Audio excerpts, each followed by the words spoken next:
linguistic objects, elf machines.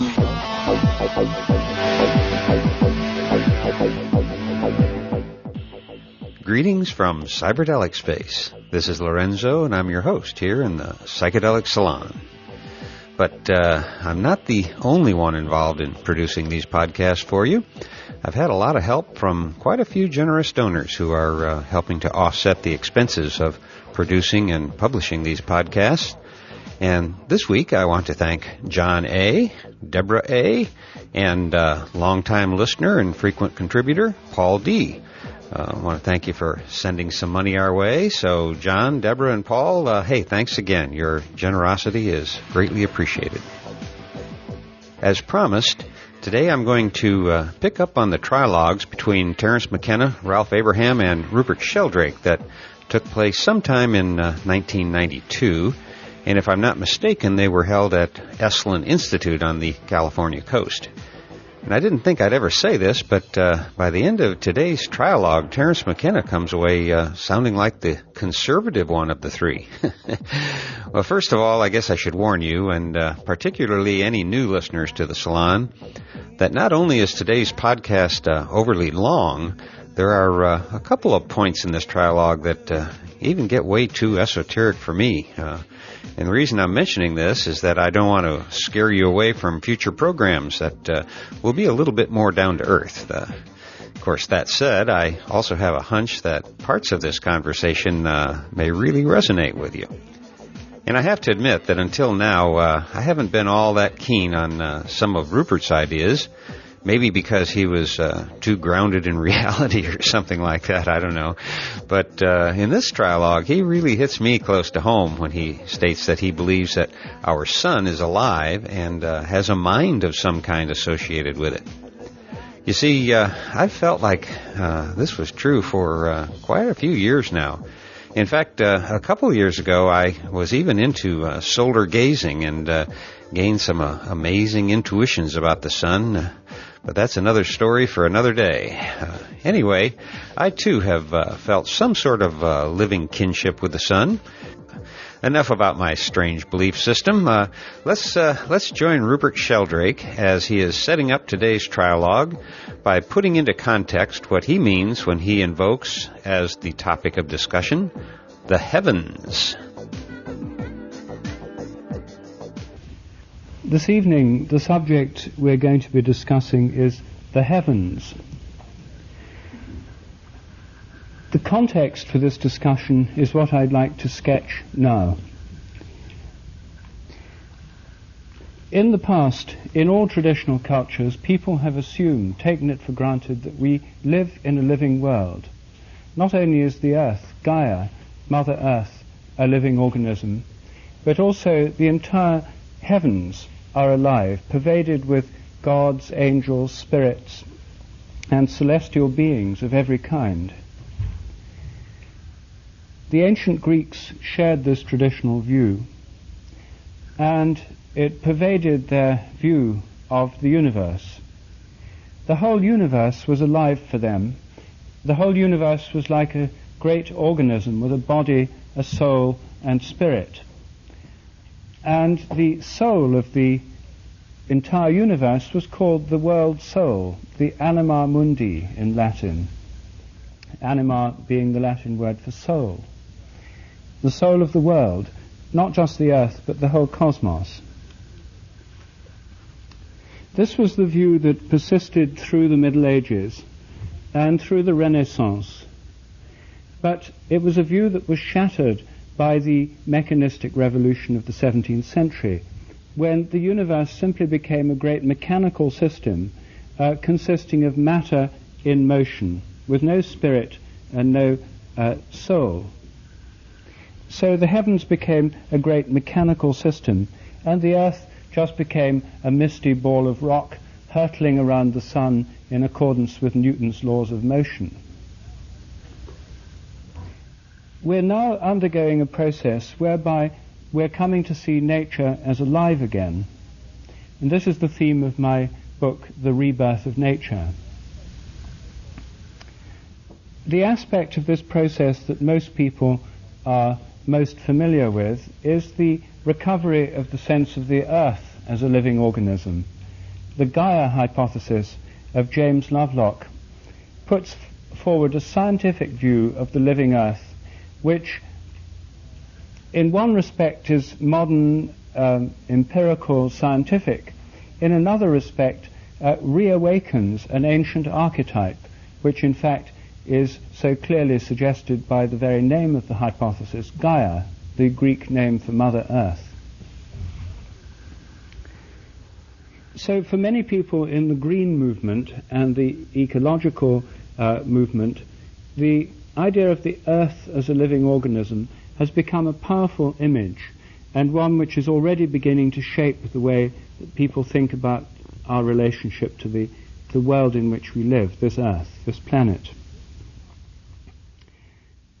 But this is part of a much wider move in science, which I describe in detail in The Rebirth of Nature. I'm not going to go into that now, except to summarize some of the essential features. The mechanistic worldview is being transcended by science itself. It's still the dominant model within biology and medicine, which are like living fossils of an earlier mode of thought. But in the physical sciences, in many respects, we've gone beyond old-style mechanism. The mechanistic worldview, as originally formulated, was entirely deterministic. Everything was supposed to happen in a completely fixed way. Everything was fixed in advance. There was no freedom or spontaneity in nature. People couldn't predict it in detail, but that was regarded as simply a limitation of scientific knowledge and technique. However, this deterministic view has now softened and, in fact, been abandoned in most respects, first through the quantum revolution in the 1920s, when indeterminism was recognized at the quantum level. And more recently, the chaos revolution has given us permission to recognize that almost all aspects of nature are, in fact, chaotic, in the sense that they're not rigidly predictable. They can be modeled in terms of chaotic dynamics, or at least some of them can be. But the old idea of Newtonian determinism has been abandoned. The weather's not like that, the breaking of waves is not like that, the way our brains work is not like that. At every level of nature, there's a non-Newtonian quality which has now been recognized. Another way in which this has been expressed is through Prigoghine's idea of non-equilibrium thermodynamics, where far from equilibrium, small fluctuations can be amplified to give pattern and order. So there's a kind of resurgence of the sense of freedom and spontaneity in nature, from nature being bound into a rigid, deterministic model. A freedom, a spontaneity, and an openness are emerging once again. It's now recognized the future is open, not determined by the past. And this is true in many realms, the astronomical realm, the human realm, the meteorological realm, in many ways. Then the mechanistic view said the world was a machine created by God, conceived of as a divine machine maker. And the machinery had no creativity within it. All that machines can do, at least machines of the old kind, is go wrong. And God had to intervene from time to time in Newton's model to wind up the machinery again. Laplace, at the beginning of the 19th century, perfected the equations of celestial mechanics and got rid of the need for this kind of maintenance man God. And in fact got rid of the idea of God altogether by assuming that it was an eternal, perpetual motion machine. No need for a creator, no need for a maintenance crew. Everything just went on by itself forever. However, with the development of thermodynamics in the 19th century, perpetual motion machines were outlawed, and it was then thought that the universe was gradually running out of steam through an accumulation of entropy. And so there was the idea of a devolving cosmos, but certainly not one that was creative. The universe had either always been the way it was, or it was created in the beginning by God. there was no creativity in nature, no freedom, spontaneity, creativity. With Darwin's theory of evolution, creativity came back in the biological realm. It was recognized in the development of animals and plants over the millennia, over millions of years, over billions of years. A creativity was recognized in biology, but not in the rest of nature. The cosmologists held firm to a mechanistic universe. It wasn't until the 1960s, with the cosmological revolution, the Big Bang theory, that the entire universe was conceived of in evolutionary terms. We now have a model of the cosmos starting small with a Big Bang, which is a bit like the ancient myths of the creation of all things through the hatching or cracking of the cosmic egg. And since then the universe has been growing, and as it grows, forming ever more complex structures and patterns within itself. In other words, it's far more like a developing organism or a growing embryo than it is like any machinery with which we're familiar. We've now effectively got a model of the cosmos as a developing organism. And since we now have this radically evolutionary view which puts creativity throughout the entire developmental process of the cosmos, it becomes possible to challenge another of the great assumptions of mechanistic science, namely the idea that everything is governed by eternal laws. This is the basis of my own work on memory in nature, my hypothesis of morphic resonance or formative causation. This is discussed in detail in my books A New Science of Life and The Presence of the Past. The basic idea I'm proposing is that the so-called laws of nature may be more like habits. They may depend on what's happened before and on how often it's happened. So there may be a cumulative memory in nature, largely unconscious, which gives rise to habits in things that accounts for the stability of nature as we know it. But this is not all governed by eternal laws that were all there at the moment of the Big Bang. I don't think there was a kind of cosmic Napoleonic code in place at that moment of origin. Habits have grown up. Creativity has given rise to myriads of new forms and possibilities, only some of which survive, and through a natural selection process, the surviving ones, the ones that are repeated, become increasingly habitual. Well, that's the view that I've suggested. It's controversial within biology and the other sciences, needless to say. It leads to many predictions, the idea, for example, of a collective memory within each biological species. The best known example being that if you train rats to learn a new trick in one place, rats all around the world should learn the same trick quicker, just because the rats have learned it here, for example. The more that learn it, the quicker it should get everywhere else. So an eternal memory, a collective memory, based on the process of morphic resonance, the influence of like upon like. Similar things resonate across time, and this is the basis of the memory process in nature. Well, this gives a sense of the cosmos as a living organism once again. The Earth is alive, a living cosmos, and gives a new sense of the life of animals and plants. According to mechanistic science, animals and plants are just machines, and so are we, except for the presence of some mysterious rational mind located inside the brain, which interacts in a mysterious way with the machinery of the nervous system. That is the current view still within our culture, and is totally different from the traditional view that all Europeans had until the scientific revolution, when the whole universe was alive, the earth was alive, animals and plants had souls. The very word animal in English comes from the Latin word anima, soul. Plants too were believed to have souls in the Middle Ages, and this was the official teaching of the Roman Church. The cosmos was a living organism, peopled by innumerable spirits. So this sense of deanimation, the deanimation of nature, happened through science. The cosmos just became matter in motion. Animals and plants became just machines. The soul was withdrawn from the whole of nature and from the whole of our bodies until all that was left was the rational mind inside the brain. Everything else in the world was inanimate, mechanical, lacking any meaning, sense, or purpose of its own. The only beings in the universe or at least on this earth, with true purpose were human beings. The only ends or goals that mattered were human goals or human ends. The only values were human values. Nature had no value in itself. This is the underlying philosophy that's given rise to the ecological crisis.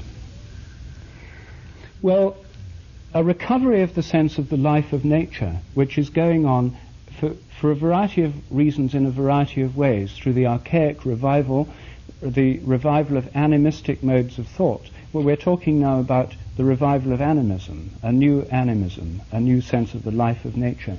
The archaic revival and the shamanic revival is part of this. The Gaia hypothesis is another part. Deep ecology and the ecology movement in general is another part. I'm suggesting that science itself is pointing us in this direction, a recovery of the sense of the life of nature. And this, I think, is happening now all around us. But there's a further step which I think we need to take. That's not only to see the natural world as alive, but to see it as sacred. In the past, the heavens were sacred, and so was the earth, and especially the sacred places on the earth, which were the focuses of power points, which were recognized in every land by every culture, by American Indians in America, by Europeans, both pre-Christian and Christian within Europe. And these were by Australian Aborigines, by Africans, by Jews in the Holy Land, the sacred places of the Holy Land, which we still, of course, call the Holy Land. This sense of the sacredness of the land and the earth was found in all cultures. And in all cultures there was a way in which people related to it through journeying to places of power, through pilgrimage. Pilgrimage was suppressed for the first time in human history by the Protestant reformers in Northern Europe at the Reformation, creating a void, a desacralization of nature, a loss of the sense of the sacred out there. The sense of the sacred became focused entirely on man. The only sacred thing was man, and most men were sinners, and most women too, perhaps even more so. But only the drama of religion was the drama of fall and redemption played out between man and God. Nature had nothing to do with it except as a kind of backdrop or as a means of people enriching themselves, becoming prosperous as a sign of God's grace and providence. Well, the English couldn't bear this void for long, caused by the suppression of pilgrimage, and within a few generations had invented tourism, which is best seen as a form of secularized pilgrimage. And I've suggested in The Rebirth of Nature, and something that's going on anyway, is a recovery of the sense of pilgrimage, a paradigm shift from tourism back to pilgrimage. I think this can go a long way to helping to re-sacralize the earth. Another way in which the natural world was sacralized was through seasonal festivals, through which the whole community, not just individuals, but the community participated in festivals that marked the changing seasons of the year, the solstices, the equinoxes, the festivals associated with them, which we in the Christian world have inherited from their pagan roots through festivals like Christmas and Easter. And of course the Jewish religion is pervaded by a sense of festivals and sacred time. And these again were inherited from the Canaanites, the inhabitants of Palestine, when the Jews moved in. They took over the old sacred festivals. So seasonal festivals and pilgrimage are ways in which we can help to re-sacralize the earth. And these are movements already to some extent underway, and probably many people here are aware of a need to recover a sense of the sacred in the earth. What I want to move on to now is, although that's only just begun, it's got a lot further to go, there's a sense in which this idea is established.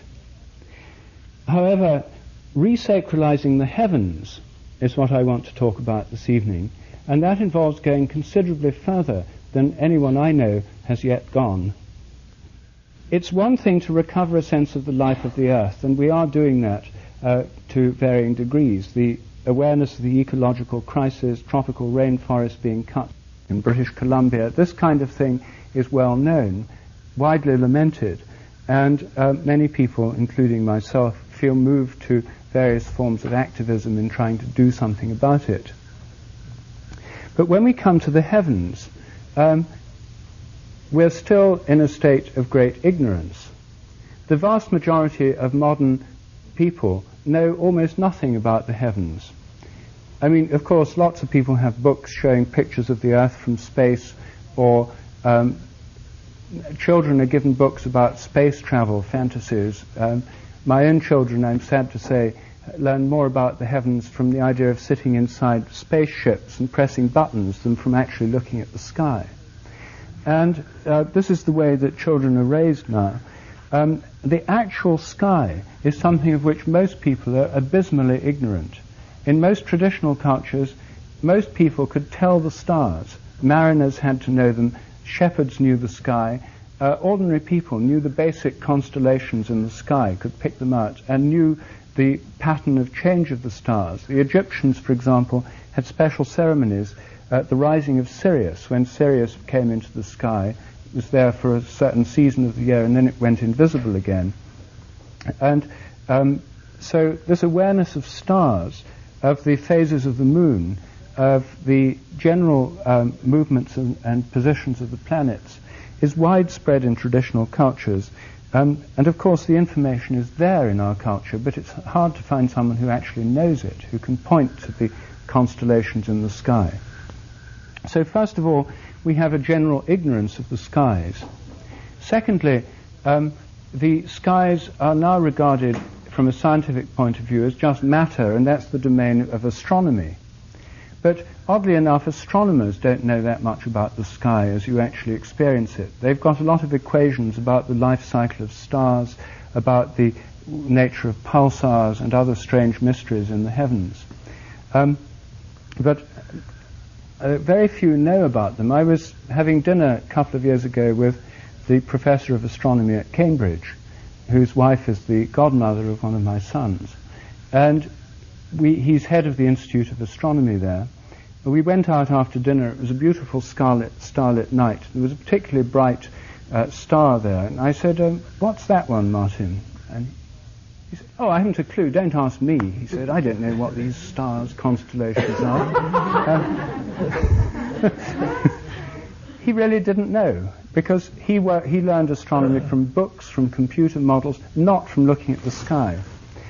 And Steve Rook, who's here this evening, who's here with us in this workshop, who's worked in with astronomers in Arizona at some big observatory there, told me that going in there, and they're looking in this telescope, they're focused on a particular star. If you ask them what constellation is this in, they don't know. They punch in the computer to get to that star. They don't know the bigger picture. They're not seeing the wood for the trees. And Steve said that to find out, you had to go outside, look to see which way the telescope was pointed through the dome, and work out which constellation it was in. So astronomers are not really leading us in a true knowledge of the heavens as we experience them. Amateur astronomers are probably the only people who still keep alive the sense of observation and relationship to the heavens. Astrologers have retained a sense of the heavens as meaningful and having a relation, an organic, meaningful relationship between the heavens and the earth. This was part of the old cosmology that everybody shared. But since the scientific revolution, these astrologers have continued with that sense of meaning, which is very valuable, but it's become completely detached from the actual heavens. So it's no use asking your average astrologer, if you see a bright star in the sky or a planet, what's that? Because most of them don't look at the sky any more than anyone else does. It's all done from computer programs and books. So that's become detached from astronomy. I think a great move forward would happen when astronomy and astrology link up again. I was particularly struck in 1987. There was a massive supernova in the southern hemisphere, the biggest supernova since 1604, an exploding star in the skies which Galileo and Kepler saw and which played a major part in the scientific revolution. all through history, these supernovas, exploding stars in the sky, have been regarded as major omens of the greatest importance. Here was the biggest one since 1604. Now, I asked my astrologer friends, well, what do you make of this? Well, the answer is they didn't make anything whatever of it, because it wasn't in the ephemeris. It wasn't in their Macintosh computer program. It was just ignored. The astronomers took a great interest in it, but saw no meaning in it. So that's the state we're in today. And I think that a lot of good will come from recovering a sense of the life of the heavens. And I'm just going to say a little bit more about that to try and make it clearer what I mean. Well, we know that Gaia is a living planet. I think we also have to take seriously the idea that the sun is alive. I think myself that the sun is conscious, or has a mind associated with it. And if one wants a scientific rationale for thinking this, one comes ready to hand through the discoveries of modern solar physics. It's now known that the sun has a complex system of magnetic fields. It reverses its polarity every 11 years, associated with the sunspot cycle. And with this underlying rhythm of magnetic polar reversal are a whole series of resonant and harmonic patterns of magnetic and electromagnetic change, global patterns over the surface of the sun, of a kind of fractal nature, patterns within patterns, highly turbulent, highly chaotic, showing extremely varied, highly subtle, sensitive, changing electromagnetic patterns the whole time.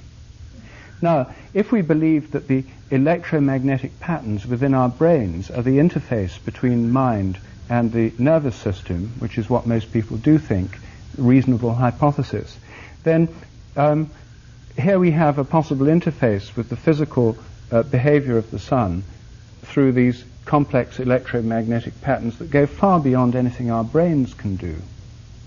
So it's perfectly possible, if you want to stay within the present scientific imagination, of thinking how the sun could have a mind which interfaces with the activity that we can actually observe, the electromagnetic patterns that go throughout the whole sun. Now, the solar system, of course, is an organism. It's not just the sun. The entire system around it, the planets and the sun, constitute an entire system, which we call the solar system. And this is largely what astrology has concerned itself with. But we also recognize now that the sun is part of a galaxy. The Milky Way is part of our galaxy. All the stars we see in the sky are within our own galaxy. With the naked eye, we can see one or two other galaxies. The Andromeda Nebula is the main one. But that's all we can see with the naked eye. All the stars we see are within this galaxy. And this galaxy, like other galaxies, has a galactic center. And galactic centers often have things called quasars in them, which may be gigantic black holes as a kind of nucleus to the whole galaxy. And galaxies have structures, and we can think of them as organisms too. And they seem to come in clusters called galactic clusters, and those come in superclusters.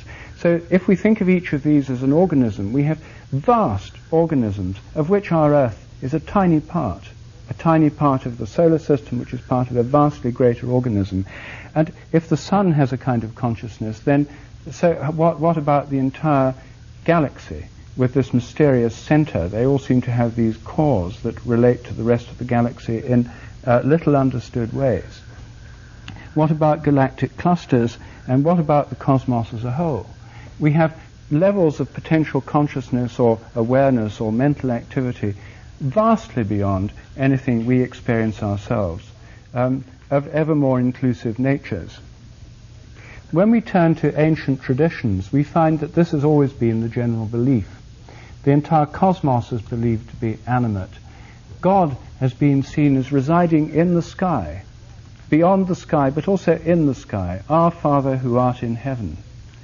Now, of course, most modern people, including most modern Christians, when they hear those words, our Father who art in heaven, immediately respond, oh, well, of course, that doesn't mean the actual sky. Oh, no, no, no. It means a state of mind, a metaphor, a state of being, but certainly not the actual sky. But what I'd like to entertain is the view that it does mean the sky, that our Father, if we have the idea of a Father God, then he is in heaven. If God is omnipresent, then he must be present throughout the heavens.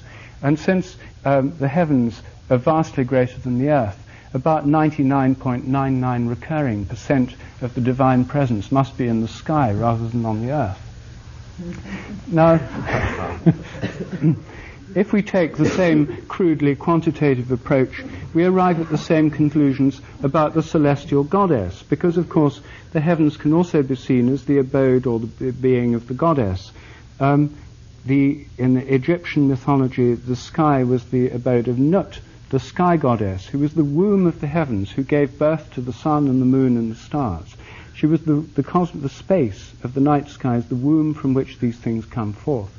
And that was the image also of Astarte, and it's been assimilated into Christianity through the image of Mary, Mother of God, as Queen of Heaven, portrayed as in images of Our Lady of Guadalupe as wearing a blue robe, the sky blue robe, studded with stars. So this is also a Christian image of the goddess, and the image of Mary as Mother of God. You see, it has this idea of this primordial womb of space or the sky from which all things come. The angels were believed to be celestial hierarchies of beings. In Christian, Jewish and Islamic belief, there are 9 hierarchies of angels, perhaps corresponding to superclusters of galaxies, solar systems, and so on. And the planets and the stars were believed to be the abode of intelligences. Even our English names for the planets are the Latin names of the gods and goddesses, the Venus, Mercury, Mars, and so on. We still preserve those days. We name the days of our week after them. Monday, Moon Day, Sunday, Sunday. Friday, Freya's Day in English, corresponding to Venus's Day. It's the goddess day. Freya's the northern equivalent of Venus. So there was this sense of all these angelic beings associated with the stars. In the 16th century, there was a revival of ancient star magic. This is something I know Ralph has studied, and I hope we can take up. John Dee and others connected with particular stars and invoked the spirit of that star to connect with that intelligence, asking for its guidance, help, or inspiration. So there was an attempt actually to contact these beings, these intelligences, and communicate with them. Well, since the heavens have been secularized and have become the domain of physical astronomy alone, then the idea that they're peopled has never died. There's still a search for extraterrestrial intelligence, at present, I think, rather narrowly conceived. Beam out the decimal points of pi, and beings on other planets will pick it up and realize that we're intelligent because we know about these kinds of mathematical formulae. That's the general kind of approach. And meanwhile, the idea of the beings within the heavens, this idea of the heavens as the abode of many kinds of beings, has been left to the rather banal imaginations of science fiction writers. It still lives on, but no longer in the form of angels, but in the fantasies of science fiction. Well, I want to raise the possibility that we can indeed once again link with the living heavens. We have first of all to recognize there's a kind of life in the heavens beyond that, well, as well as that of there may be other technological civilizations like ours that think like we do and may indeed be beaming out the formula for pi through radio waves. Maybe one day we'll pick it up. But I think these would be the least interesting civilizations to contact, in a way. They'd be far too like ourselves. I think that if we are to contact beings on other planets, that the way we're going to do it is not through hardware, not through the NASA approach, not through spacecraft that are going to take many, many years, thousands of years to reach other stellar systems, and billions of years or many millions to reach other galaxies. to have astronauts on them who are drugged or go into a kind of state of hibernation and wake up, these are all far too clumsy. They won't work. If we're going to make contact, it has to be through some kind of mental relationship. Now, I think morphic resonance is not limited by distance. Morphic resonance works on the basis of similarity and provides a possible basis for a kind of resonant mental communication with beings on other planets or other solar systems. There could be a kind of commerce, a kind of communication between us and other beings which doesn't involve billion-dollar budgets or multi-billion-dollar budgets, enormous expenditure on hardware and so on, but relies on a completely different approach, not one at present taken very seriously, if considered at all, by the astronomical community, but one which I propose we might consider here this evening. Hear, hear.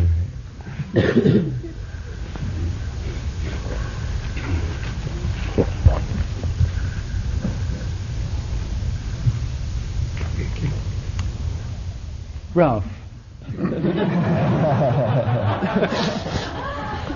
what was John Dee trying to do? First, that's a historical fact. Maybe you could fill us in on. Yes. Well,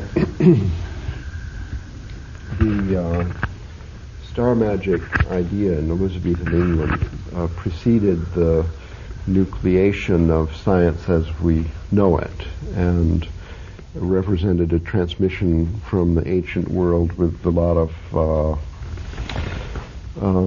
changes, simplifications, and additions, and so on. But the central idea of it, I would think, is the ancient idea of the great chain of being, and that's, I think, an idea which is represented in your view that you just described, and a view that as soon as I describe it, I think everybody here will have a certain amount of trouble with it. Let me see. The ancient model of the universe with the angels in it and everything came down to us from Pseudo-Dionysius. So this was some kind of encapsulation of ancient wisdom that they like to do in Alexandria, and like wrap up a package and send it into the future. And this one actually reached us through the world of Islam.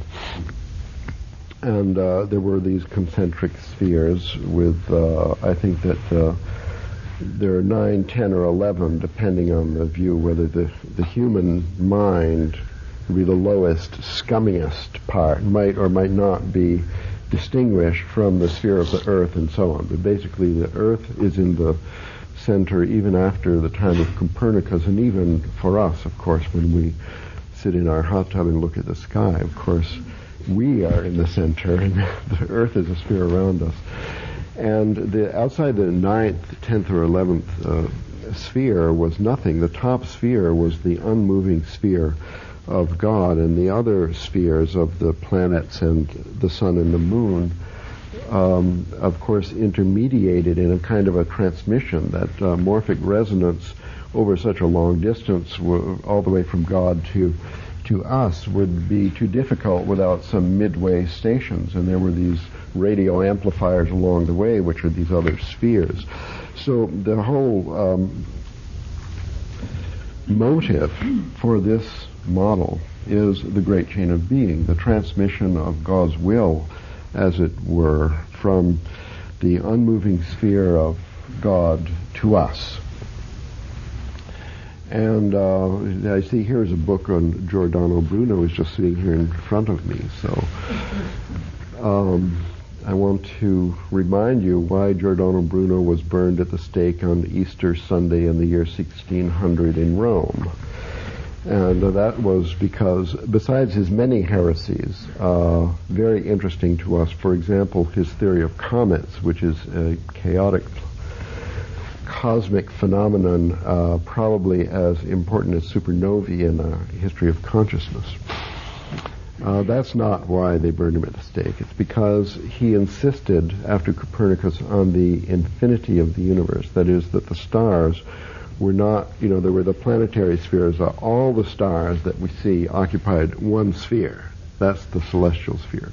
And the sphere of God is the one outside that. So Giordano Bruno believed the stars were not on one sphere, but outside this sphere of Jupiter, that they filled space. And the reason that the Church objected to this was that it left no space for God. Our Father in heaven had no place to go, and that was very threatening to the entire system. So, as you presented, I'm seeing this cosmology, or an opportunity for us to construct a new cosmology of our own, that this is upset if we don't have our God in heaven or our goddess in heaven to occupy the upper sphere. Because what are the purpose of all these spheres? What is the purpose of the angels, the 9 choirs of angels, the potentialities, the dominions, the cherubs, and the seraphs? So I think that the idea of one God can't be resurrected, that it's a casualty, that a religion of the future would have to have a whole pantheon of gods, goddesses, and so on, and this could include the living and sacred sun, moon, the planets, the Milky Way, the quasars in its center, the nearby galaxies, the clusters of galaxies, and so on. But the geocentric picture has to be abandoned. And so it comes down to this question: what is the purpose of SETI? I mean, do you think that because for 25,000 years of our evolution, the evolution of our habits, that certain phantasmic mythical figures have been projected on the constellations of the sky, that that's our sacred heritage, and because of these creodes in the morphic field, we can somehow make use of them, try to have a conversation with them or something? Or is it that we have to rediscover our own cosmology in SETI, where we try to find out what are the real intelligences in the sky, in the heavenly realms, by conversing with them? SETI, in parenthesis, means search for... SETI is an abbreviation for search for extraterrestrial intelligence, is that it? That's right, yes. Yes, SETI is extraterrestrial, and we've certainly given up any hope of finding terrestrial intelligence, although corn circles are promising. So, anyway, that's a general response, and I just want to put in a word for angels here, and then I'll turn it over to Terence, that I think personally the SETI is of interest because of our own journeys. Where we depart the body, then we also have left sometimes Earth far behind, reaching this realm so difficult to name, the transcendent other, the logos, and so on, but a realm well traveled by our forebears, superb, brave travelers of the past who've left all kind of written records of their journeys.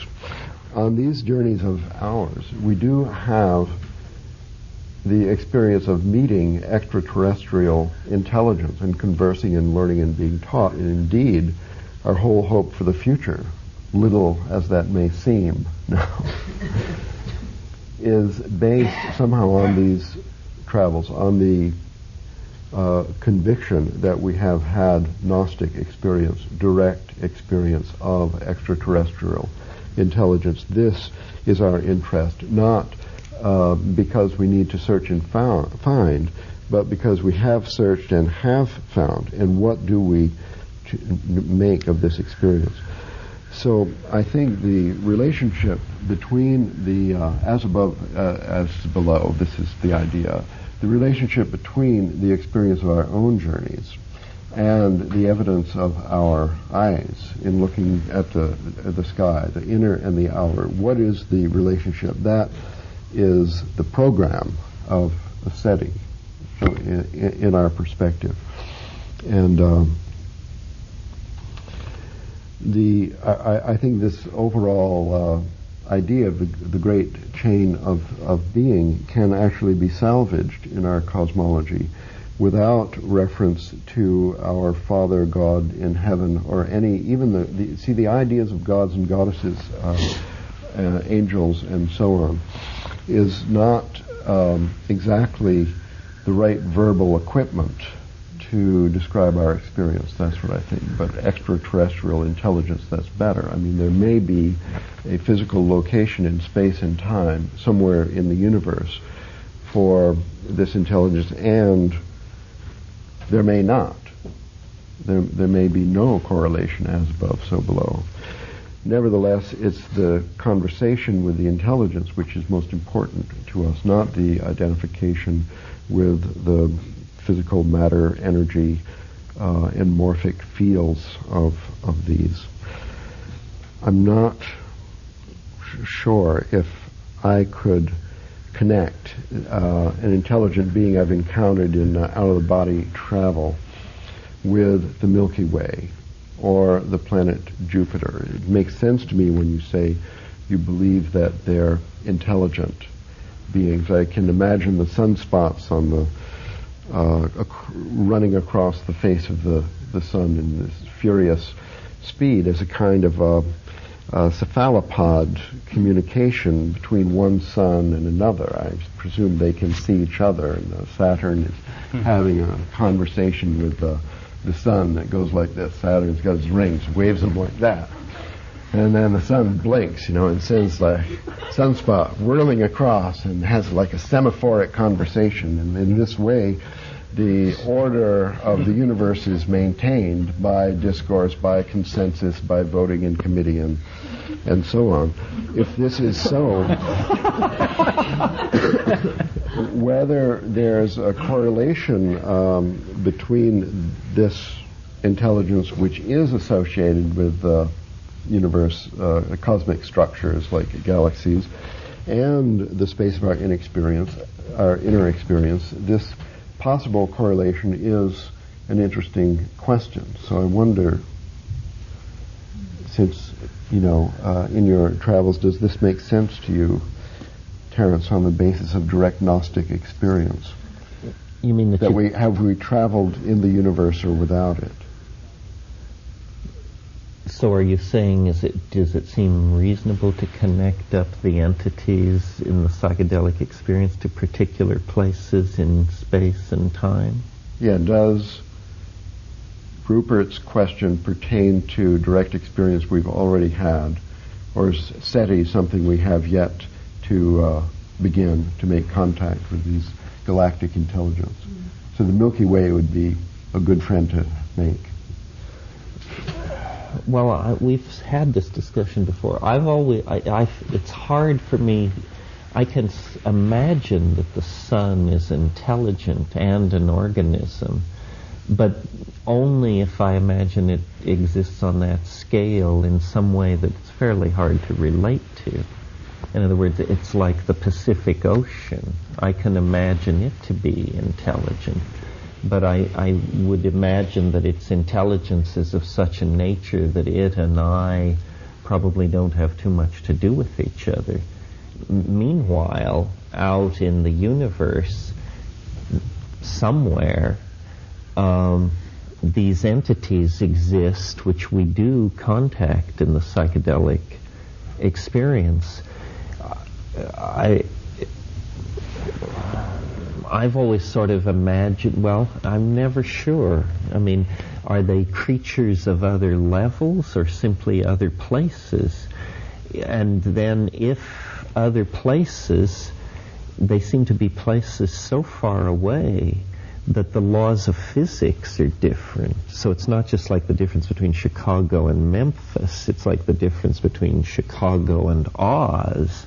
You know, there's an ontological thing going on of incommensurability.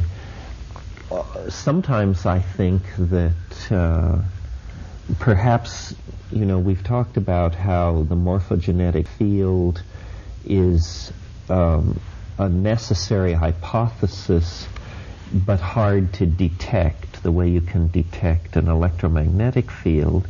Well, then the creative response to that is to say, well, perhaps the imagination is the detection of the morphogenetic field, that the imagination is somehow that the mind, the brain-mind system is a quantum mechanically delicate enough chemical system that incoming input from the morphogenetic field can push these cascades of chemical activity one way or another, and that in the act of daydreaming or psychedelic tripping or something, you're actually scanning the morphogenetic field.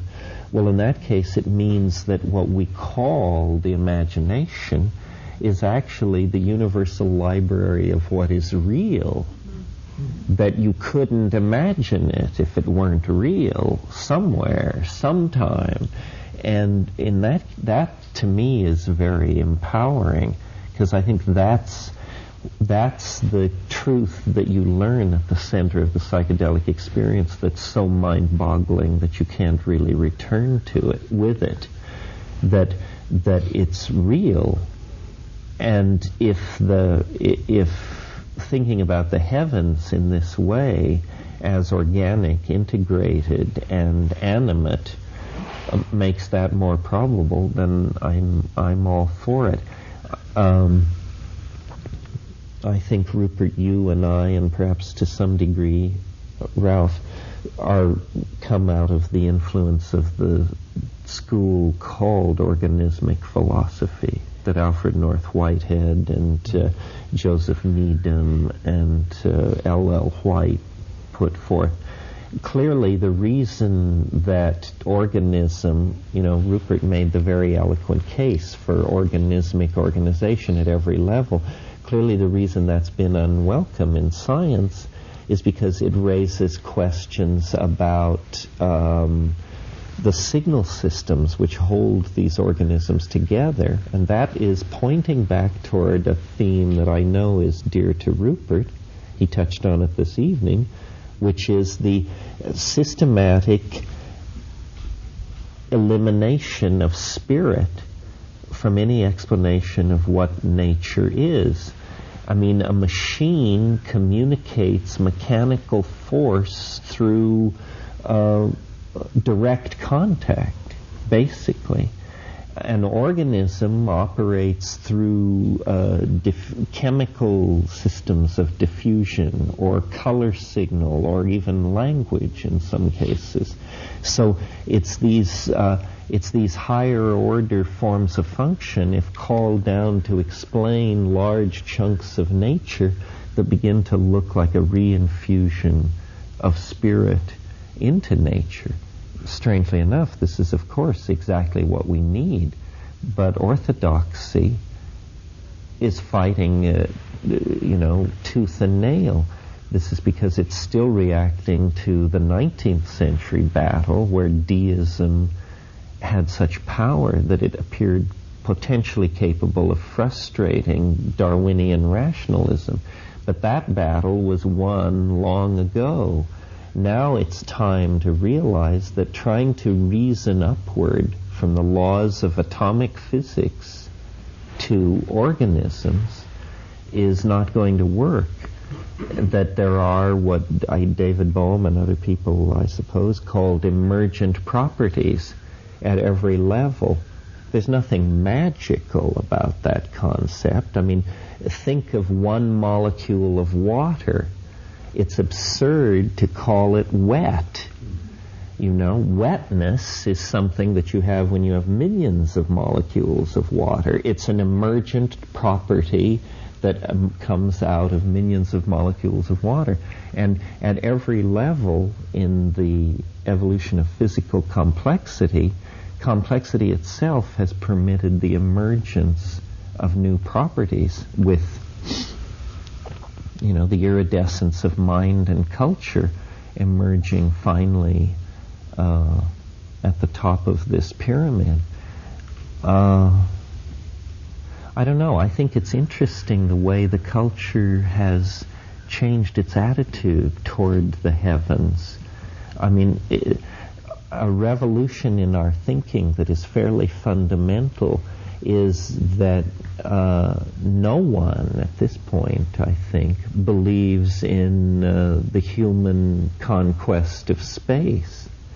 This has gone from a national commitment in the 60s to the chicest thing you could be into in the 70s, on a par with virtual reality and MDMA today, to it isn't mentioned. Not by freaks like us, not by presidential candidates, not by right-wingers, left-wingers, middle-of-the-roaders, or anybody else. It's all over. The heavy lift launch capacity that resided in the Soviet military-industrial complex has been allowed to drift into obsolescence. They held the keys to reaching near Earth orbit, and it's slipping away. So I appreciate your attempt to animate the cosmos, because apparently we're turning into the worm dimension. We're turning away from all that. It has become, like so much, a part of a past era of grandeur and glory, seeming not to be repeated. We held a virtual reality conference here a year and a half ago, and Howard Rheingold had a revelation in the middle of the night down on the platform in front of the big house when he said, "My God, now I understand what virtual reality is for. It's to keep us from ever leaving the Earth." And, it bears consideration. Your talk made me think of Olaf Stapleton's The Star Maker, which is a wonderfully eloquent statement of an animate cosmos, which if you've not read it, it's a very up book. It seems to me, in terms of what you said, in terms of communication with other planets, probably the SETI, the SETI program now, which is based on radio telescopes, heavy technology and stuff, is, maybe worth doing, but I myself don't think it'll get very far. If we take this other approach, possibly involving psychedelics, there seem to be 3 points here. Firstly, are we trying to communicate with beings of our own kind of level, i.e. biological type organisms on planets somewhere else in the universe? That would be a kind of peer conversation. And it may be that psychedelics would help that. It may be that shamanic journeyings into the heavens, which are part of a very long tradition that may have gone on for hundreds of thousands of years, those may have been contacting beings of that kind, of a similar order to ourselves. Then there's this thing that you rather dismissed, the communication with a higher kind of mind or intelligence, the Pacific Ocean, the Sun, the solar system, the galaxy. I think you dismissed it too soon, because in a sense the idea that our minds are very much smaller parts of a very much larger mental system, incomprehensible to us, because it's so much larger than our own, so much more inclusive and working on a different time scale and order of magnitude. This is, of course, a very traditional idea that our intelligence is lower in the scale than much higher ones, but we can communicate with these higher levels of intelligence through prayer, through mystical insight or intuition. We don't have to stay at our own level. There are these possibilities. Most mystical insights are about contacting higher levels of being or higher levels of intelligence. And most forms of mysticism today are extremely fuzzy, because people, as soon as you get beyond the human level, we lack maps.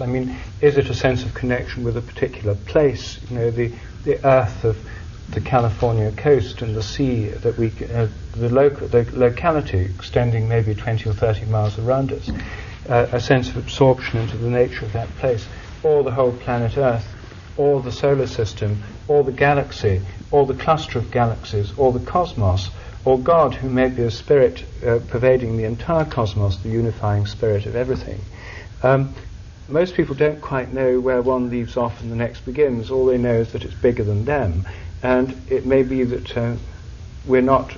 In the past, people may have had a better sense of just how far they were going.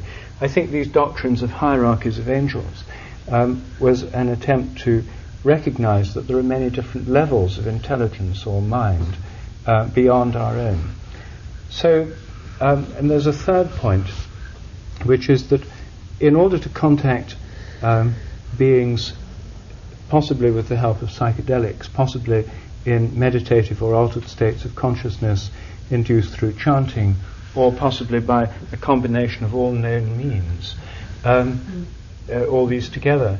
To do it in a darkened room with one's eyes closed is one way, but then that's rather random. There may be much more directional ways of doing it. If, for example, we follow the ancient law about the benefits of stars and take the idea of the star Regulus, for example, is considered a star of good omen, a good one, we have a stellarator, a tube or a telescope fixed on Regulus. We then go into this altered state, having invoked Regulus and made appropriate prayers and preparations, and then go into this state connected by our eyes in the most direct way we can be, through the light coming from that, to that star, and go into that star and its associated solar system. This would be a form of directed mind travel that would go beyond possible random journeyings that occur with closed eyes in darkened rooms. And it may be that very few people have actually started. There may be some, I don't know anyone who's doing this, but this seems to me a new frontier of space exploration that can be done on a very low budget. And, and would open up a great range of possibilities, because it may be that some stars out there do have beings with whom we link through, for example, DMT or psilocybin type experiences might resonate. I would say by morphic resonance, you could say by telepathy, you could say by some kind of affinity. Doesn't matter about the terminology. With beings, either with that star itself or with beings on planets within that solar system. And a channel of communication might be opened. Then there are stars that only the bravest would dare to look into, such as Algol, a variable star of ill repute in the ancient world, believed to be an evil star. We now know that its variability, its changing intensity every 2 or 3 days, it gets brighter and darker, is owing to the fact it's part of a binary star system, probably revolving rapidly around or is in association with a black hole, or at least some other non-visible body. It might be that communicating with Algol would have, one would enter into a kind of dualistic, a yin-yang type stellar system that might have a very peculiar quality of consciousness to communicate. Well, do you know anyone who's actually consciously undertaken this mode of space exploration? No, but I think it's a wonderful idea. I can envision enormous, why use a stellarator? Why not use the Keck telescope and just punch up Algol on the screen and then smoke DMT and sort of put your hand on the radio, as they used to say. Hey, it could work. Don't doubt it for a moment. Well, I do know somebody who undertook a program something like this. It was me, actually. My project involved my technical equipment that made this possible, that empowered me to travel to the stars, my destination, was my hot tub. This is an instrument that makes it comfortable to sit outdoors for a long time watching the sky.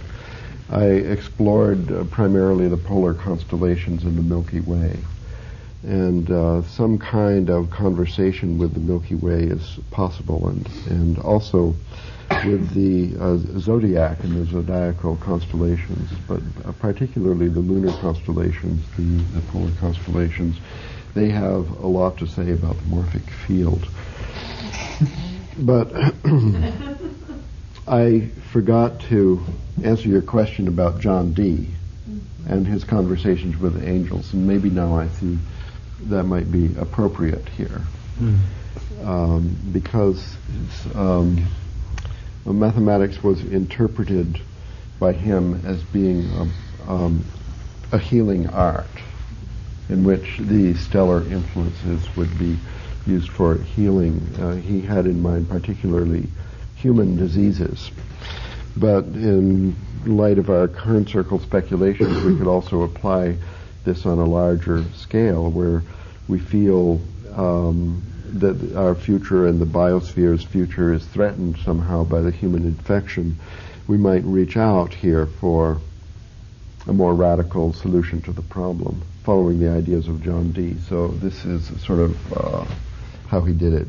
Traditional means there are the 9 celestial spheres, and there are the 9 choirs of angels, and they're associated each with one sphere, although they can travel plus or minus one sphere.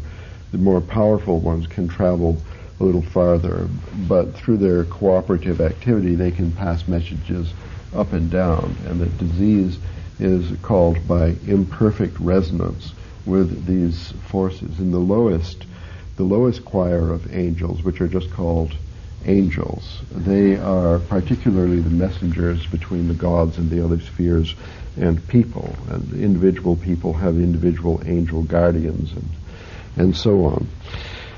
So, I mean, this was the accepted worldview of everybody in the time of John Dee, and he was a major expert of this view, but his intention was, like ours, to get in contact with these intelligences as seen through the worldview of his time, the Elizabethan worldview, just as we're trying to do it in, what's our worldview? Well, anyway. Hollywood science fiction. So through the aid of his pal Ed, over a period of 8 years, explicit conversations in ordinary language took place with the aid, of the showstone, and the language they spoke was not an earth language. This was sort of the program that I had in mind in my experiment, but I don't have a pal Ed who can manipulate this stone around a board with letters of a mysterious alphabet and so on. So I was looking for, following your idea, for guidance in a visual form, a vision, in fact, of my own, of the sort that we are familiar with having, of the kind that I have struggled with machinery to reproduce. And as you see, I have not received a solution of our problems, but I do think this is a program that an individual can pursue, even without psychedelics, but it requires a considerable commitment of time.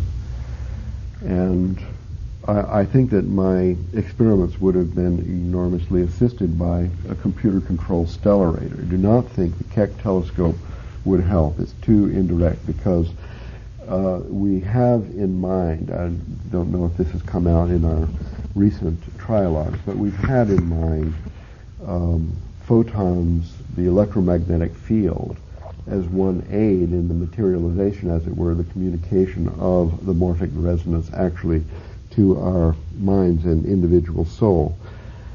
So the indirectness of the Keck telescope is such that, first of all, there's the segmented pseudo-parabolic mirror, and that focuses the photons eventually on a CCD. This is a photosensitive plate. And finally, the astronomer actually sits away downtown, in this way with the cafes around and so on, looking at a video screen. So I think that the indirectness would defeat the program. Better to have a stellarator, which is a telescope without glass, an empty tube basically. But if you wanted to study, to communicate a particular star, then it would be nice to have this tube pointed at it, maybe a fairly large tube, so that it just indicates what circle of sky, where that is, so that you could focus on it for a long period of time.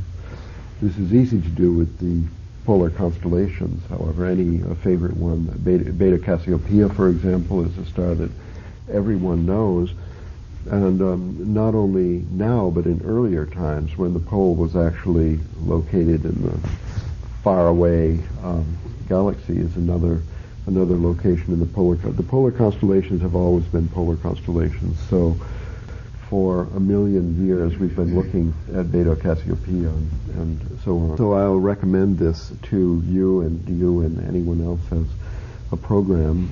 Even without a hot tub, you can use a sleeping bag. But of course you don't want to fall asleep just before an important communication is transmitted, so you have to keep awake. I mean, we can start nearer home with the sun, of course. I mean, it's hard to look at the sun in midday, but in sunset, for example, there was a wonderful one this evening over the sea. At sunrise and sunset, in many traditions, people have communicated with the sun. And our own civilization is based to a degree, to an extraordinary degree, on what's often jocularly referred to as sun worship, as millions of the urban rich and middle class, even working classes, spend their entire winter fantasizing about which beach they're going to go to for the summer.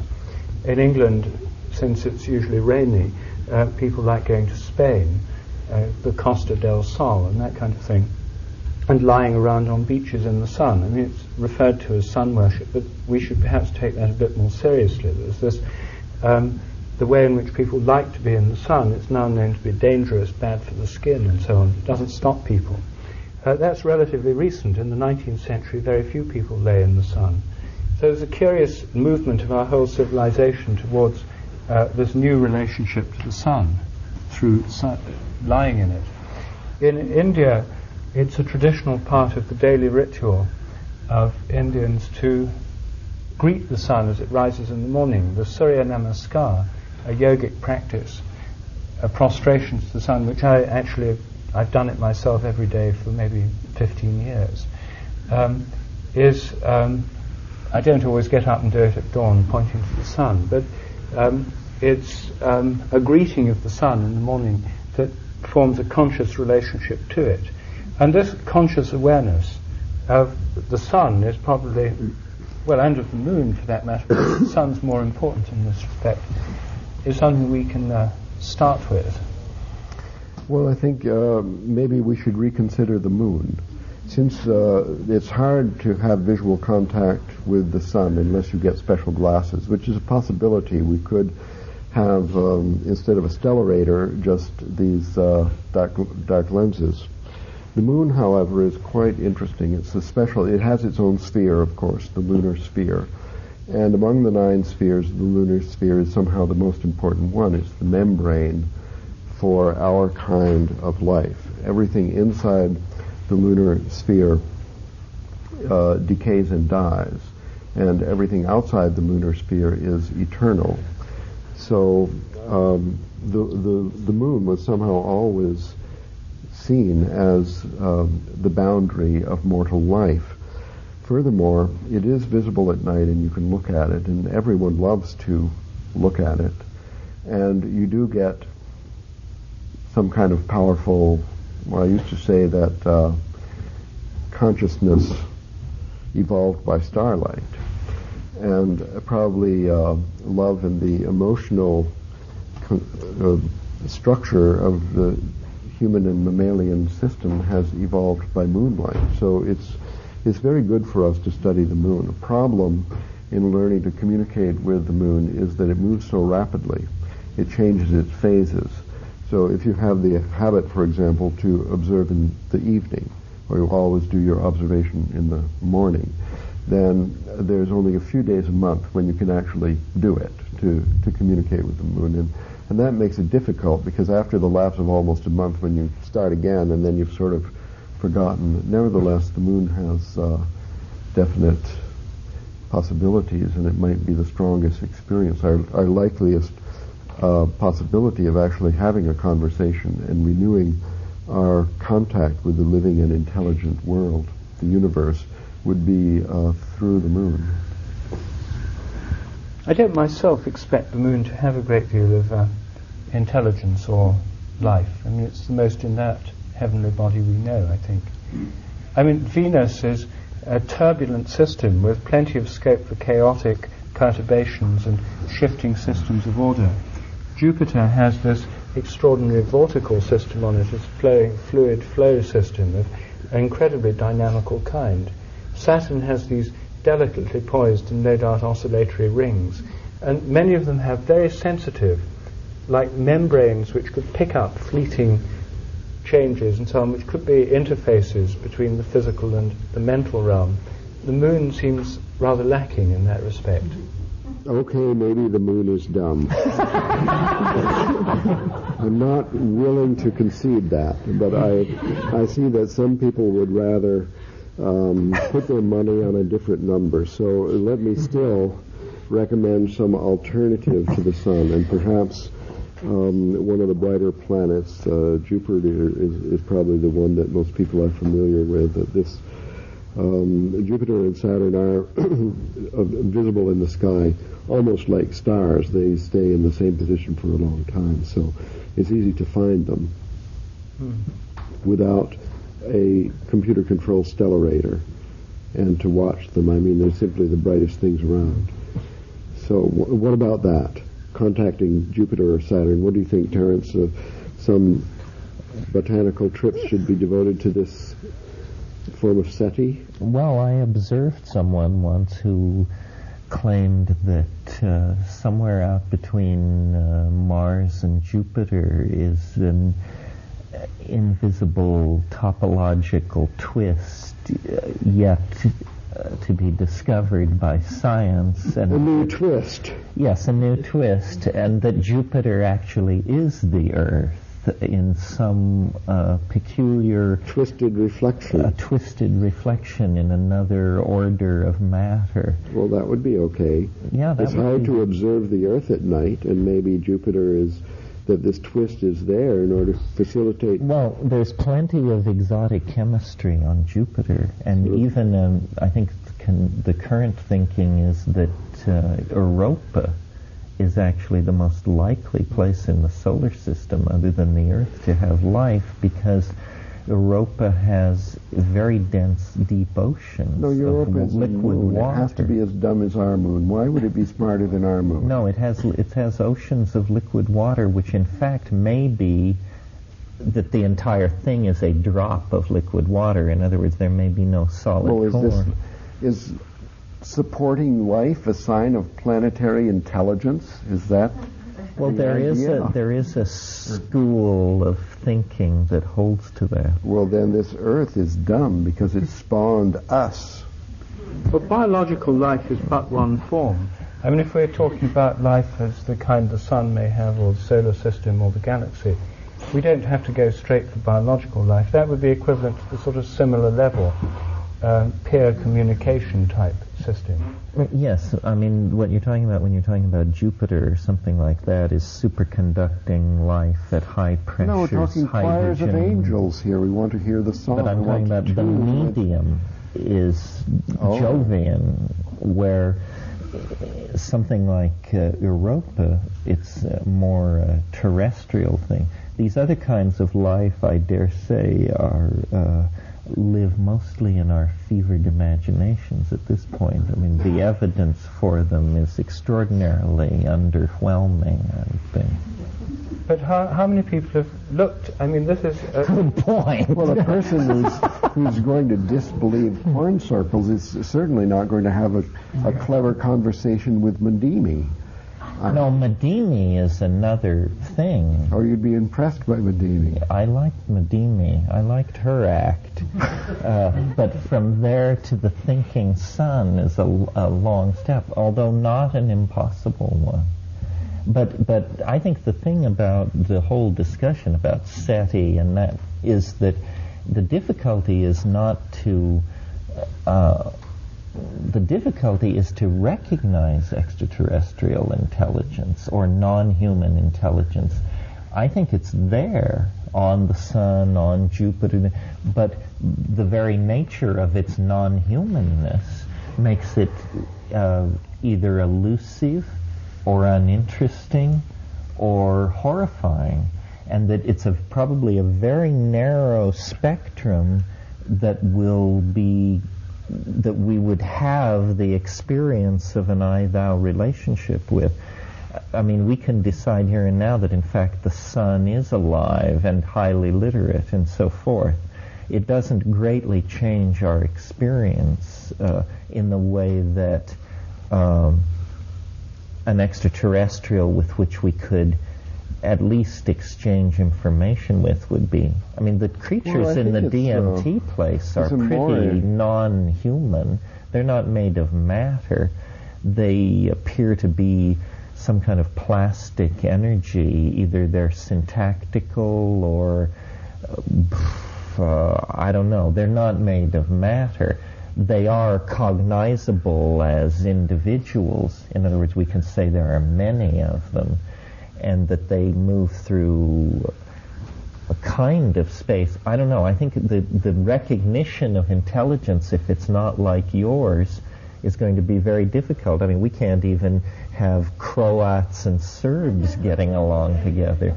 So... No, but you've already encountered intelligence. Let's say we call it the transcendent other for the moment. Suppose it turned out that the transcendent other was not in hyperdimensional space, in other words, beyond space and time, living on the other side of the eschaton, but actually lived in a crater on the moon. And that this became a personal conviction of yours after performing the experiment suggested by Rupert, that during your travels you devote a certain amount of time to peering through the stellarator at different heavenly bodies, and suddenly you find out that you always meet these beings and get this kind of experience and information when looking there, and completely other when looking there, and that what you're looking at, the vision actually, and after a bunch of experiments, you find out, yes, indeed, this is so. I now think that the transcendent other lives on the moon, and then this other green and purple one is sort of associated with Europa. And then that would not only be an interesting discovery, but would completely change your whole idea about your shamanic experience throughout your life. I think that would be interesting. So far, in terms of locating these things, the only locators we've been able to find are drugs. In other words, we say this creature lives on the other side of 15 milligrams of psilocybin. It does not live on the other side of 75 milliliters of ayahuasca. These are not satisfying locators because we're not used to thinking of a molecule as standing for a spatial temporal locus. Holomorphic resonance gives us a mechanism to associate a given plant species with a particular planet. Well, morphic resonance, true, or the doctrine of signatures. I mean, this is what ancient herbals did this. The magic that Dee built on was the magic of Ficino and Campanella and these people. And that not was only plants but minerals, everything. That's right, and perfumes and musical notes and metals, and all that. We would build up these attractor tableaus on the day of Venus, at the hour of Venus. You would burn the incense of Venus, play the song of Venus, recite the poem of Venus, wrapped in the garment of Venus, in the color of Venus, and then something associated with Venus would in fact come to be. I think this is a fascinating research project, and it could be done for next to nothing. And it could be done by networks of people working, sharing their results and so on. And I think that where it would really mesh with our whole civilization is when this information, through channeling from different stars and communicating in this way, can help to bring about a new synthesis of astrology and astronomy. I mean, astrology has a much bigger popular following than astronomy does. But it's this tragic way it's got disconnected from the actual heavens. But the popular belief there's a meaning in the heavens and a connection between the heavens and the earth is very, very widespread. So I think this ingredient of communication with extraterrestrial intelligence and connections with Jupiter, Venus, and so on, and the bringing together of astrology and astronomy, a very elementary starting point would be something we thought of a couple of weeks ago at Hollyhock Farm in British Columbia, the Essendon of the North. They have a wonderful naturalist there, George Cirque, who gives talks at night on all the stars, pointing out the constellations, the heavens, and so on. A weekend workshop of astronomy for astrologers would be an elementary beginning. But I think that these elements could be brought together. This is a project for the future. I think it would have some relevance to the problems we were talking about this afternoon. If we're looking for guidance in what happens on Earth, and we certainly need it, then recognizing how we're embedded within the heavens, within the solar system, the galaxy, the context in which we live, and the possibility of intelligences at our level, below our level, and far above our level throughout the heavens that could play a role in guiding us, could be an important clue. But this research project is as yet not even begun. I mean, the only pioneer so far has been Ralph in his hot tub. Do you think we should now open this up? Let's open it up. Yes. I'm not sure that I understood what Ralph said. Neither of you seem to have picked up on it. Did you say you did communicate with something on these stars that you concentrated on in your hot tub? Yes. And what did they look I'm not like? going to report a conversation. I invested a year, well more actually, but for 1 year, practically every night I did stare at these objects for a long time and simply make note of my, visual impressions. And there's nothing definite enough to tell you I didn't take a psychedelic during that period or something like that. But I did have an intuitive feeling that supported Rupert's program. And just recommend trying it yourself. I won't try to put it in words. So just sort of a feeling that you can't express like many. Well, I think that if you followed a lot of ancient instructions, such as Jill is suggesting, with the invocation by name and sound, wearing the clothes, and John Dee did all of these things. And the invocations are recorded, and there are many people now practicing this system of angel magic in England and in the United States, where the invocations are written down in John Dee's notebooks. There's the John Dee Society that publishes this material for anybody who wants to try it. But do they do it while looking at particular stars? Yes. Do they? Yes.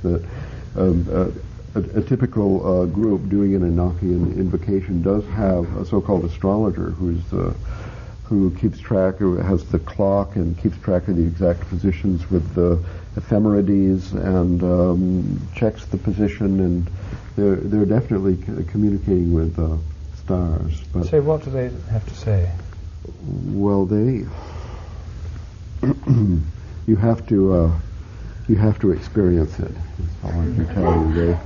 Have you been to one of these John Dee chapters? Yes. And yes, the experiences are extremely powerful. People are possessed by the intelligences, act out. We're not talking about some feeble writing in a mysterious alphabet here. They're very powerful communications, including the waving of swords and self-protective devices, including trying to exit the room which is forbidden, and it's very powerful.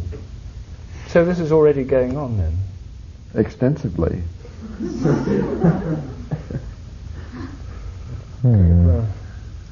You mentioned the doctrine of signatures earlier. I didn't understand the reference to that. Me? Yeah. It was an idea in late medieval medicine that things that were similar could be used, that physical similarities indicated possible applications to disease.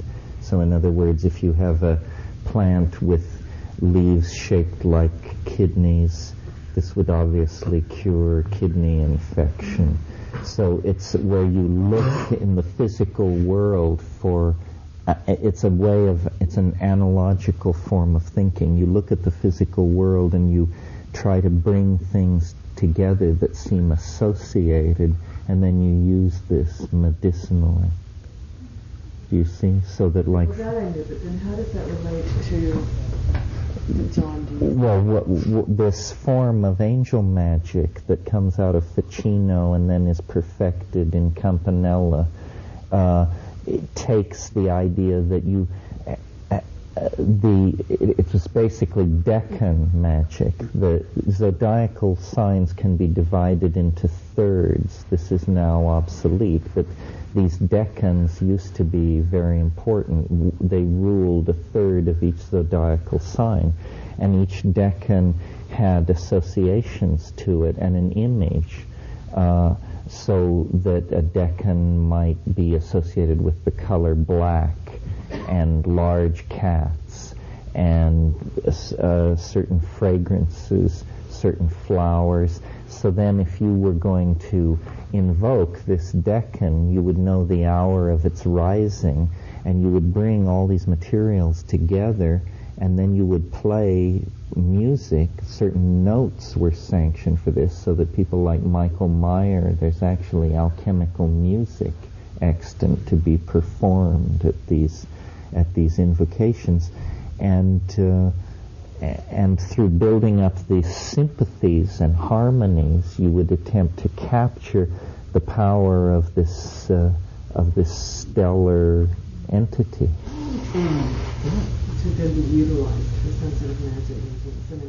Usually, you would pull it down into a talisman, something made of a certain metal with certain letters and figures inscribed on it that could be worn around the neck. Or sometimes you would pull the power down into a filter, meaning P, filter with a P, a liquid that you could take as a medicine or apply on bedclothes, or it depended on what it was for.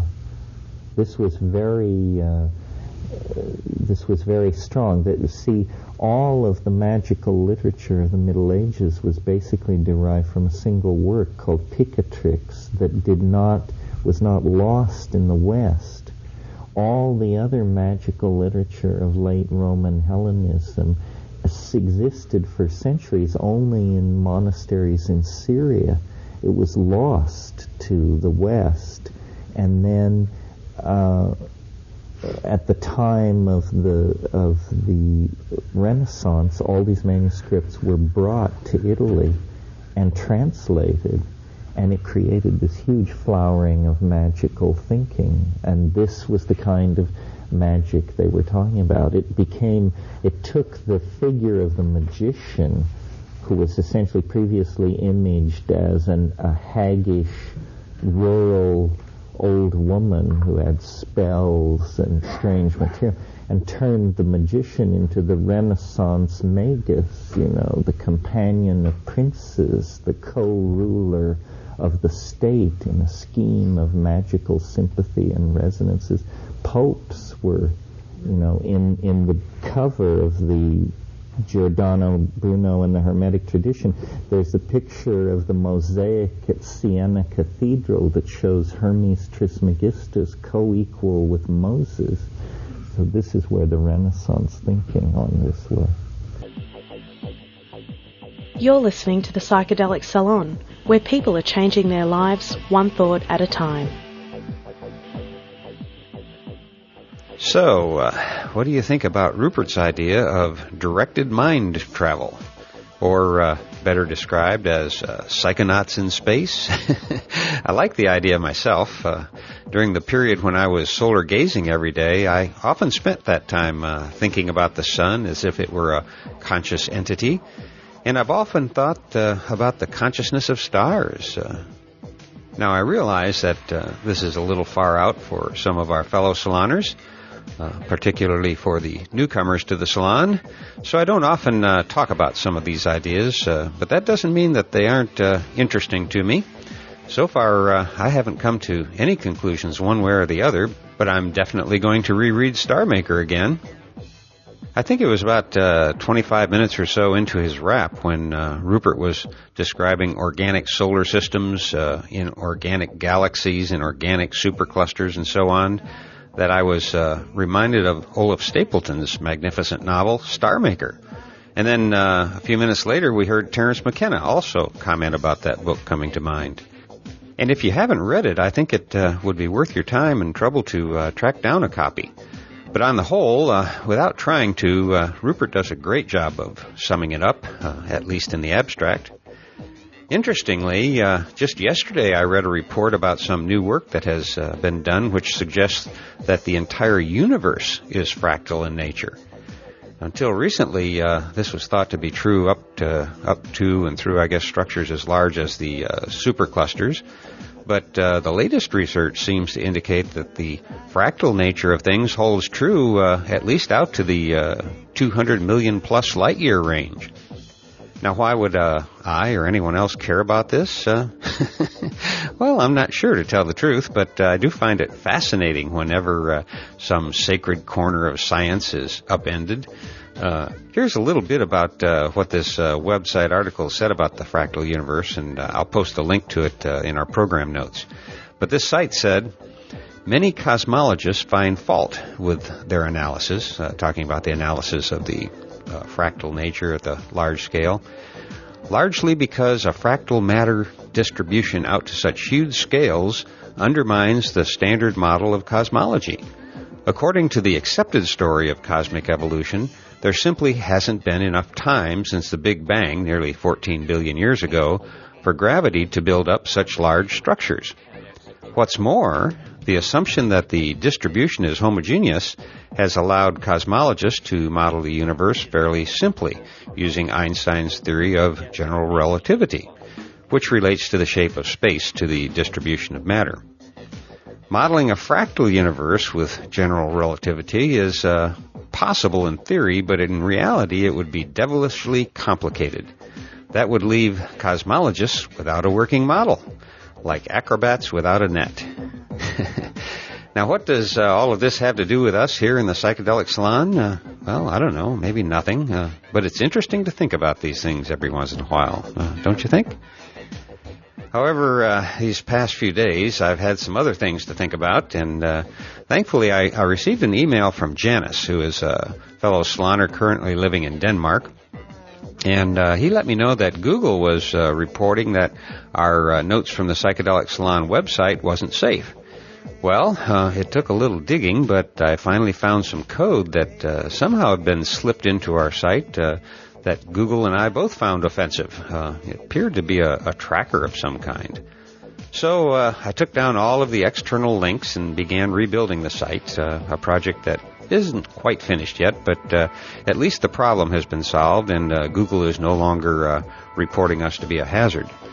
And I do apologize to anyone who got freaked out by that. Actually, I freaked out a little myself at first when I saw Google saying bad things about us. But now that I know what happened and possibly how it happened, I'll be checking several times every day to see that it doesn't happen again. Hopefully we can move on to our next crisis now. But thank you, Janice, for letting me know about this little problem. I'd like to go on and pass along some of the thoughts and comments that are coming in by email and through our forum over at thegrowreport.com. But this is already a little longer program than I normally like to do. And the other reason I'm not going to get into some of these things is that my little diversion with the hacker on our site has kept me away from the forum for a week. And just now, when I took a quick look to see if there's a few comments I could pass along, I realize that it's going to take several hours just to catch up on all the great posts that our fellow saloners have made on the Psychedelic Salon forum. And on top of that, every time I go to the GrowReport.com forums, I also wind up spending a lot of time on the forums for the Sea Realm, the Dopecast, BB's Bungalow, Lefty's Lounge, Max Freakout's Psychonautica podcast. All in all, Xandor and Mrs. Z have provided a terrific resource for our community on their Grow Report site. And that's only the tip of the iceberg, because this is also the place where the medical marijuana growing community goes for cultivation help. So I'm going to sign off for now, but maybe I'll bump into you over on one of the forums in a few minutes. However, before I go, I want to mention that this and all of the podcasts from the Psychedelic Salon are available for your use under the Creative Commons Attribution Non-Commercial Sharealike 3.0 license. And if you have any questions about that, just click the Creative Commons link at the bottom of the Psychedelic Salon webpage, which you can find at psychedelicsalon.org. And that's also where you'll find the program notes for these podcasts. And for now, this is Lorenzo signing off from Cyberdelic Space. Be well, my friends.